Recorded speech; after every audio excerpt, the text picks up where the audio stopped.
The desert base was collapsing. Mortars fell. The perimeter shook, and the command tent echoed with one brutal sentence. There's no air support left. We're finished. But in the hangar, a woman tightened her jaw, picked up her helmet, and walked toward the Warthog no one believed would ever fly again. You're watching the story Scape, where impossible orders collide with unforgettable courage. Before we begin, tell us in the comments, where in the world are you watching from tonight? The desert night flickered with the glow of distant fires. A forward operating base, little more than blast walls and sandbags, rattled under the impact of another incoming round. Radios screamed across frequencies. Ammo low on the west wall. Medical down. I need hands here now. Enemy armor is pushing through the valley. Inside the command tent, two senior officers stood at the operations table, faces carved with years of service, but etched deeper tonight with despair. General Harlan, his hair silver beneath the harsh glow of a lamp, slammed his fist onto the map. General Pierce, younger but no less exhausted, shook his head. There's no air support left, not a single bird in the sky. Outside, the rumble of engines grew louder. The enemy convoy had broken through the outer line and was advancing across the flats. Armored vehicles, technicals with mounted guns, and squads of infantry pushed toward the base, headlights cutting through smoke like predatory eyes. The SEAL detachment defending the perimeter gritted their teeth, helmets dusted white with sand, sweat carving lines down their faces. They fought with every round left in their magazines. But the math was cruel. Too few defenders, too many attackers. And without air, it was suicide. General Harlan stared at the live drone feed projected onto the screen, the last drone they had, barely clinging to signal. It showed the convoy tightening its net, vehicles leapfrogging to encircle. His voice cracked, heavy with the reality of command. We're finished. There's no stopping that armor. The words fell like a death sentence. Around the table, staff officers froze, radios sputtered into silence. Even the air felt thinner. And then, from the far side of the tent, a sound, faint but clear. The squeak of a hangar door rolling back. Every head turned. Across the yard, beyond coils of razor wire and rows of Humvees, the maintenance hangar sat bathed in the pulsing red glow of emergency lights. A figure moved inside. At first, no one paid it any mind. Mechanics were still scrambling, dragging toolboxes, checking fuel lines, doing busy work to hide their fear. But this figure didn't shuffle. It didn't hesitate. It walked with purpose. Helmet in hand, flight suit stained with grease and sand, Major Claire Donovan stepped into the open. She wasn't on the flight roster. She wasn't supposed to even touch an aircraft anymore. Most of the base didn't even know she'd once been a pilot. The generals stared from the tent entrance, confusion giving way to disbelief. Harlan muttered under his breath, "What the hell is she doing?" Claire didn't look at them. She didn't need to. Her eyes were fixed on the lone A-10 parked in the open air, its paint scorched, its panels dented, the shark-mouth nose art chipped and faded. It had sat silent for weeks, grounded, good only for parts. At least, that's what everyone believed. The ground trembled as another shell detonated beyond the walls. Shouts carried through the night, a medvac team hauling a wounded soldier past. Still, Claire kept walking, boots crunching gravel with measured calm. One of the staff officers whispered, almost incredulously, "Does she actually think she can fly that hog?" General Pierce barked back, "It's not even armed. It's a coffin with wings."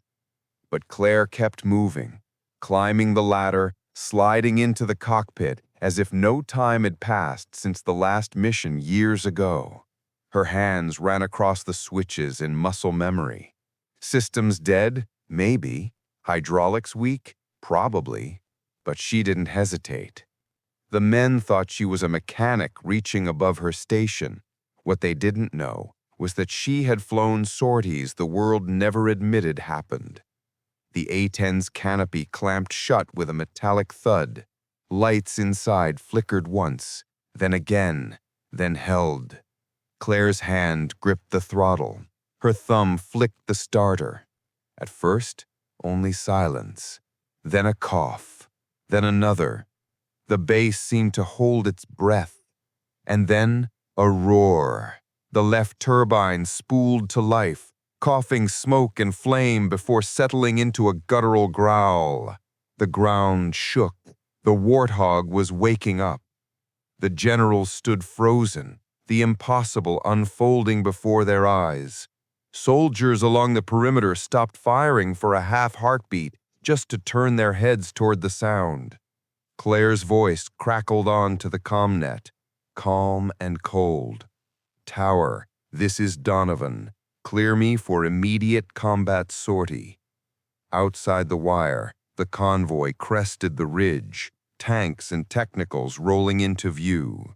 The only thing between them and the base was one battered Warthog and the woman who had just brought it back from the dead.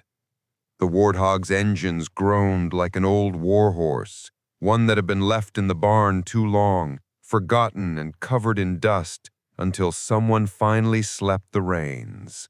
Flames licked from the exhaust before settling into a guttural thunder that rattled toolboxes across the hangar floor. Major Claire Donovan sat strapped into the cockpit, her eyes hidden behind the glare shield. She didn't look down at the generals who had gathered just outside, craning their necks to watch. She didn't need to. Every motion of her hands across the panel was instinct, honed years before this night. Switch by switch, dial by dial, the beast remembered its purpose. The ground crews gawked. Some shook their heads. Others muttered, "She's crazy. She'll never get it off the ground." A young airman, no more than 20, whispered, "That thing hasn't flown in months." His sergeant answered without looking away, "Then watch. You're about to see what it was built for."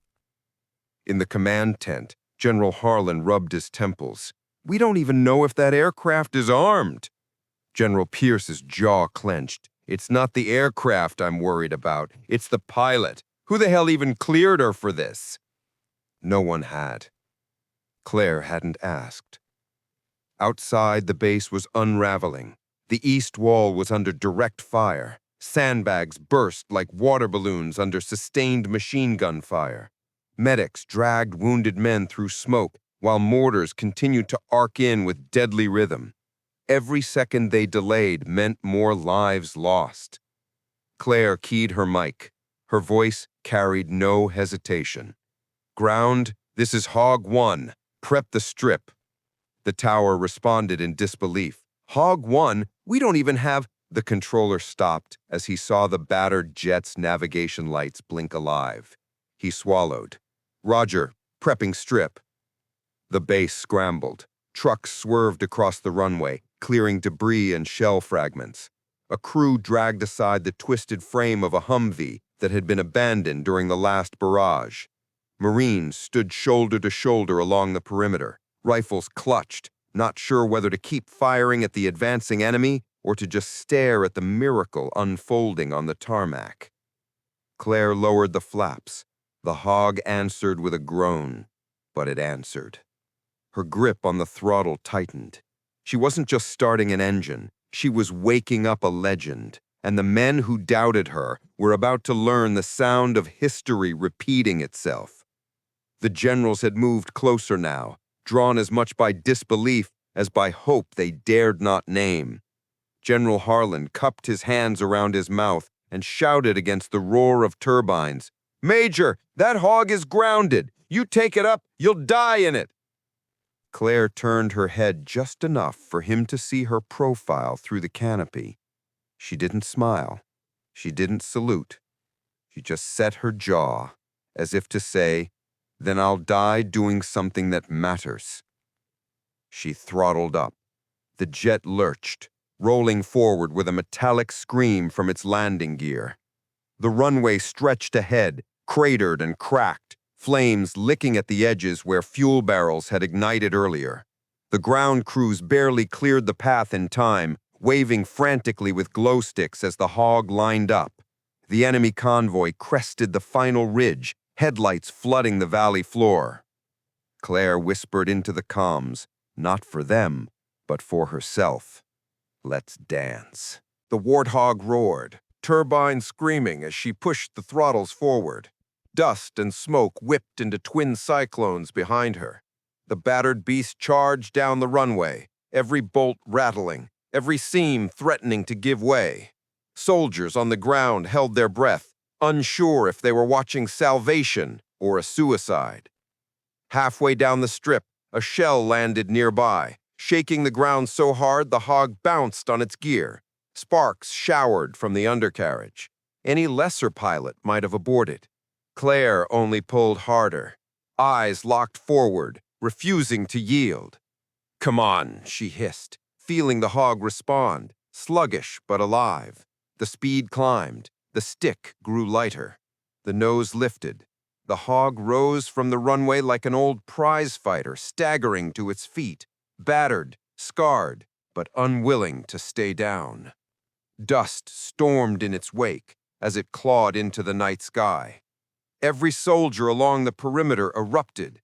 Cheers, shouts, fists raised. Even hardened SEAL operators found themselves grinning beneath sweat and grime. Against all reason, against every order, the A-10 was airborne. In the command tent, General Pierce lowered his binoculars slowly, as if the image would vanish. General Harlan exhaled, shaking his head in disbelief. "God help us. She's really doing it." Claire leveled off low, hugging the desert floor, radar painting threats like angry hornets. She steadied her breathing, thumb hovering over the master arm switch. One thought ran like steel through her mind. If this is the last flight of my life, it won't be wasted. Ahead, the enemy convoy fanned out across the desert, tanks, trucks, and infantry flooding forward. Claire armed the cannon, the shark mouth grinning in the darkness, and rolled into attack position. The desert opened beneath her like a dark ocean, waves of sand rolling under moonlight, broken by the jagged silhouettes of armored vehicles. Claire Donovan pushed the Hog lower, skimming the deck so close she could see headlights reflecting on her canopy glass. The engines groaned, smoke trailing from a seam patched months ago, but the Hog still flew, stubborn as the woman commanding it. Below, the enemy convoy spread wide, headlights snapping on in sequence. Tanks lumbered forward, their turrets swinging skyward. Technicals fanned out like wolves, mounted guns swiveling as tracers probed the sky. Infantry poured out the backs of trucks, forming lines in the dunes, their shouts drowned by the Hog's rising growl. Claire flipped the master arm switch. The panel glowed red. Her thumb hovered over the cannon trigger, the most devastating button any pilot had ever been given. She lined up the lead tank, breath steady, heartbeat a metronome. "Come on, old girl. Show them your teeth." The GA-8 Avenger came alive. The cannon's roar wasn't just sound. It was violence turned into vibration, shaking her chest, rattling the canopy, echoing across the valley. Bright streaks of depleted uranium shells screamed downward, ripping the desert floor into a storm of sparks and flame. The lead tank erupted, turret flying like a bottle cap under pressure. The vehicle behind it folded in on itself, tracks shearing off. Infantry scattered, some diving into sand, others frozen in awe and terror at the sight of a gun that turned steel into dust. At the perimeter, the SEALs saw the sky light up and roared approval. "She's in it," someone shouted. "She's tearing them apart." For the first time all night, morale shifted. Inside the command tent, General Pierce clutched the edge of the table, eyes wide. General Harlan whispered the truth neither wanted to say out loud. "We're watching a miracle." Claire pulled hard on the stick, climbing just enough to reset her run. Alarms barked, missile lock. A shoulder-fired rocket arced upward, twisting in the night. Claire rolled, dumped flares, the hog groaning as G-force slammed her into the seat. The missile veered wide, detonating in a burst of fire behind her tail. Shrapnel clanged against the fuselage, warning lights flaring, but the hog held together. She wasn't flying a machine, she was dragging a legend back into war, one round at a time. She banked left, eyes finding the convoy's spine, a fuel truck. She squeezed the trigger. The cannon chewed the earth in a streak leading straight into the tanker. A heartbeat later, it detonated, a mushroom of fire billowing upward, shockwave punching even through the cockpit glass. The blast rolled over infantry, flipping trucks, silencing weapons. On the ground, Marines ducked against the blast wave, then raised their rifles with renewed fury. One sergeant laughed through his teeth, shouting to his squad, "The hog's ours tonight, boys! Push! Push!" But the enemy wasn't broken. From the rear, heavier armor crawled into the fight. Reinforced tanks with reactive plating, their barrels already glowing hot. More rockets fired skyward. Claire's radar screened with new threats. The hog shuddered, one engine coughing smoke. She gritted her teeth, ignoring the stabbing ache in her forearms from the stick. She nosed down again. "Tower! Donovan! Marking second run!" "Copy!" came the shaken voice in her headset. "Godspeed, Major!" She rolled into the dive. Tracers lanced upward, scratching the sky, chewing holes around her. A round clipped the fuselage. Metal screamed. Alarms flared. She didn't lift off target. The cannon thundered again. Another tank split apart. Crew flung clear. Trucks erupted under the onslaught. The hog tore through the kill zone, fire in its wake. But as she pulled up, her eyes caught movement. Not armor, not infantry. Something larger, squarer.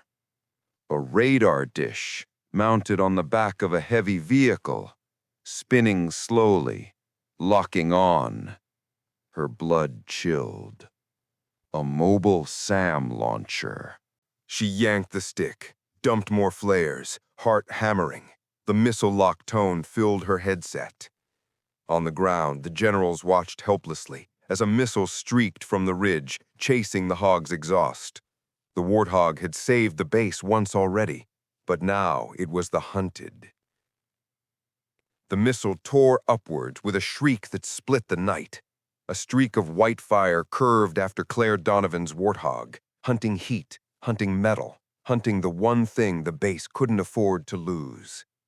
Inside the cockpit, the warning tone stabbed her ears, high-pitched, relentless. Claire gritted her teeth, slammed the countermeasure paddle. Flares spit from the wings, brilliant blooms of light in the desert dark. The missile twisted toward them, veered, then corrected, smarter than she liked. She rolled hard, the hog protesting with metallic groans, hydraulics whining. The missile screamed past, close enough for her canopy to flash white. It detonated in her wake, shockwave rattling the fuselage, shrapnel hammering the tail. Warning lights lit her panel like a Christmas tree. "Damage?" she muttered, checking gauges. Left engine bleeding heat, hydraulics low. The hog wasn't happy, but it was still flying. Below, the generals and soldiers held their breath, eyes locked on the sky. One SEAL slammed a fresh mag into his rifle and muttered, "She lived through it. Of course she did." Claire pulled back into the fight, eyes narrowing on the ridge. The SAM launcher still sat there, dish rotating, crew reloading, ready to spit another killing shot. She lined it up, thumb hovering over the trigger.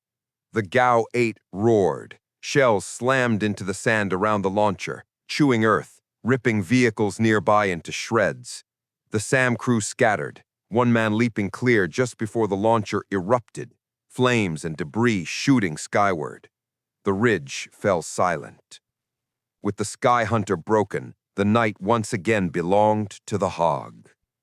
The base below erupted in cheers, but the fight wasn't finished. The convoy's second wave had arrived. Tanks lumbered in from the west, heavier, newer, their turrets sweeping like predators searching for prey. Infantry surged forward, a human tide behind steel. Mortars thumped again, shells hammering the base's walls. Claire felt her heart pound against her ribcage, sweat dripping under her helmet. The Hog was low on ammunition, but what she had left would count. She dropped altitude, hugging the desert floor, then climbed just enough to angle into a dive. The cannon barked. One tank exploded, then another. Trucks splintered under fire, silhouettes vanishing into storms of dust and flame. The GAU-8's voice rolled across the desert like thunder, each burst rewriting the battlefield. On the ground, Marines surged back into the fight. A corporal shouted, push them now!" Men leapt from cover, rifles blazing, their courage fueled by the roar above. In the command tent, General Harlan leaned forward, knuckles white on the table. "She's cutting them down," he whispered. General Pierce shook his head in disbelief. "No, she's rewriting the entire battle." Claire banked hard, eyes locked on a fuel convoy tucked behind the armor. She squeezed the trigger, the rounds walked straight into the tanker, and the desert lit like sunrise. The explosion rippled outward, fireballs chaining through trucks, sending shockwaves that toppled men and machines alike. The Warthog shot past, wings skimming smoke, Claire's face lit by fire. She pulled up, breathing ragged, adrenaline surging. The Hog coughed, an engine sputtering, but still held. Every man on the ground saw the truth. This wasn't a relic. This wasn't a gamble. This was salvation with wings. But salvation came at a cost. Claire glanced at her ammo counters, nearly dry. She checked her fuel, low. Warning lights flared again, this time for hydraulics. The Hog was bleeding out, and she knew it. Still, she pushed back toward the enemy. Another wave of infantry poured over the dunes, rifles flashing, rockets streaking upward. She jinked left, flares spitting, tracers ripping past her canopy. The Hog shook with impacts, but Claire clenched the stick, refusing to let go. On the ground, SEALs fought tooth and nail. Grenades burst, rifles cracked, knives flashed in the dust. One operator dragged his wounded teammate back behind cover, shouting, "She's buying us every second we need." In the distance, Claire saw it, a command vehicle, taller than the rest, bristling with antennas. The brain of the assault. If she could take it out, the fight would shatter. She dove again, thumb firm on the trigger. The cannon spat its last bursts, rounds walking across the sand and into the vehicle. It exploded in a fountain of fire and metal, antennas snapping, radios silenced. The enemy line faltered. Confusion spread like wildfire. Infantry wavered, tanks slowed. For the first time all night, the convoy wasn't advancing, it was breaking. Claire's chest heaved. The Hog's warning tones wailed, louder now, angry. She stole a glance at her fuel and ammo, both nearly gone. The Hog had given her everything it had left. She whispered, "Just one more run." Below, the battlefield burned. The enemy wavered, but they weren't done yet. Tanks were regrouping, infantry rallying for a final push. Claire leveled her wings, eyes narrowing, ready to drive the Hog into one last charge that would decide it all. The desert battlefield smoldered like a furnace, black smoke rising in pillars that blotted out the stars. Burned-out tanks littered the valley floor, twisted silhouettes glowing red in the embers. Yet through the haze, More armor still crawled forward, stubborn, relentless. In the command tent, General Harlan's voice was grim. She's running out of everything. Ammo, fuel, time. Pierce didn't answer. His eyes stayed locked on the lone Warthog, circling above. Inside the cockpit, Claire's console screamed with warnings. Hydraulic pressure bleeding low. Ammo counters flashing near zero.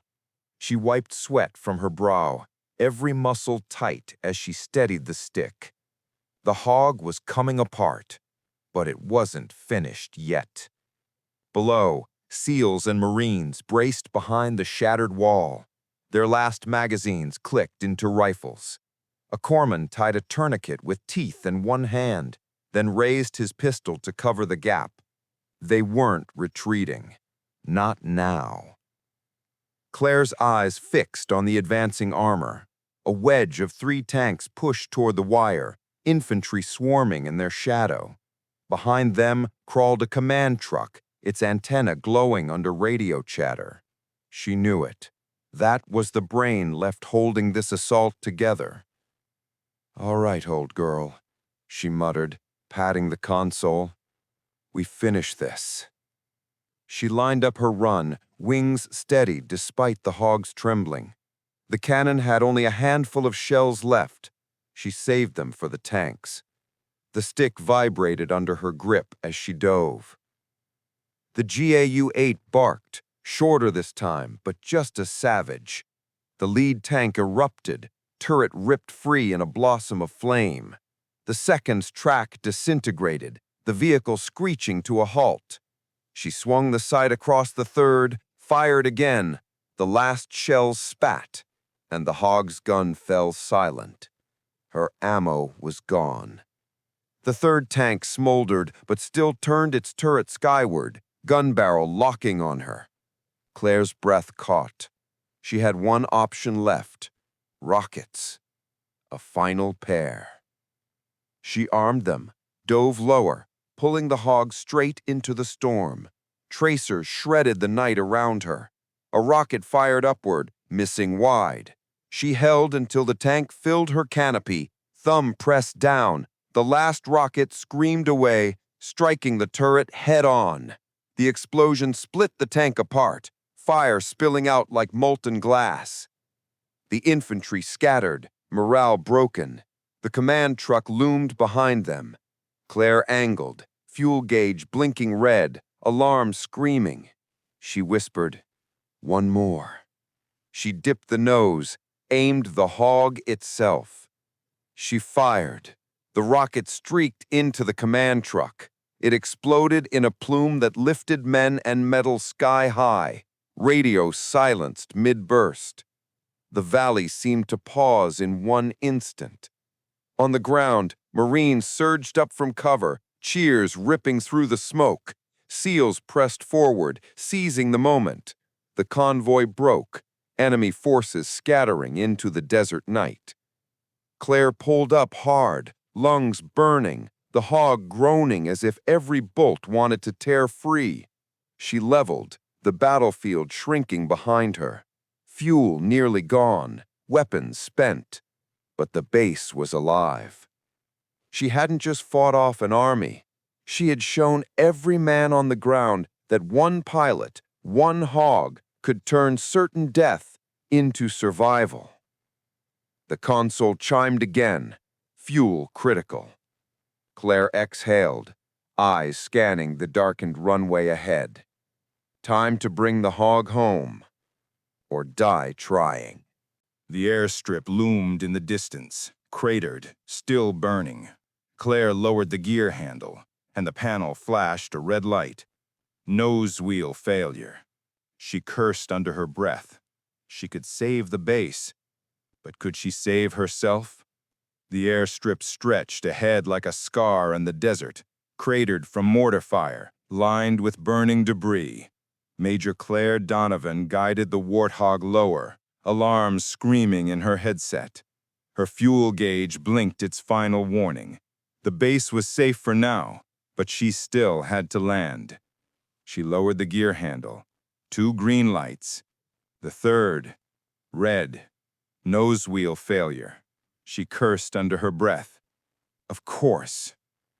On the ground, crews scrambled, rolling out fire trucks, laying foam across the first third of the runway.